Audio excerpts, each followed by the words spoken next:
This is another morning of binge viewing of the latest from the Harry and Meghan Netflix series. UK media were doing live online coverage describing it almost minute by minute. You may have seen the trailers, but here's a new excerpt in which Harry talks about trying to escape the UK media with a move to Vancouver Island. There wasn't a single paparazzi that lives on Vancouver Island. That was the reason we chose it. It's an island. That's another one there, paparazzi vehicle. No one in their right mind would have to deal with this endlessly. Harry and Meghan would end up spending the winter of 2020 in the Victoria area before deciding to move south to California, where they now live. Abby Kugathostan has been watching on our behalf episodes 4, 5, and 6. She's already watched 1, 2, and 3, so she's seen it all. Did they save any big bombshells for these final 3 episodes, Abby? Heather, I think you asked me that question last week, and I said there weren't any major bombshells, but in these last 3 episodes, Prince Harry taking aim at his family. He says that the palace partners with the press to protect some members of the family at the expense of others. And he said despite this, he and Meghan had no intention of leaving the United Kingdom or leaving the royal family entirely, that they were looking at a part-time role of some kind, and that some members of the family, senior members, had agreed to this, that his father had actually asked him to present that to them in writing to detail their move to Canada, because they wanted to live somewhere else in the Commonwealth, and to detail their future role. But he accuses the King's press office of leaking that letter to the press because those details appeared in the papers just days later. And he also accuses his brother. He says Prince William bullied the couple out of their royal jobs. He says there was a family meeting where Prince William shouted and screamed at him. And when that story ended up in the papers, he says Buckingham Palace responded. I was told about a joint statement that had been put out in my name and my brother's name, squashing the story about him bullying us out of the family. I couldn't believe it. No one had asked me.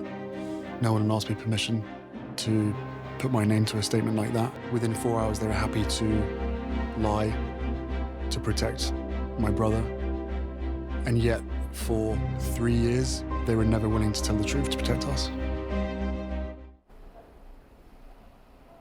He said that was a very pivotal moment for him. He also spoke candidly about the sadness that he feels about his fraught relationship with his brother. He said that the two had once agreed that they would stand up together against the press, but that Prince William chose the crown over him, Heather. One of the themes of the series, it seems to us, Abby, is that Harry and Meghan say they have really been harmed by media coverage, and particularly by the British tabs.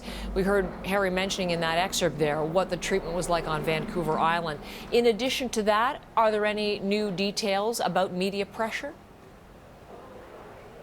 Yeah, in the first 3 episodes, they really showed how the paparazzi, the British paparazzi, hounded Meghan. They talked about how they even came to Toronto and camped outside her house to follow her and write about her. In these 3 episodes, they talk about the impact of those tabloid stories, how those stories soon fueled to online hate, and how that hate became death threats, serious death threats. The Met Police just last month said that they investigated and even prosecuted. But let's listen to Meghan talk about how that had an impact on her.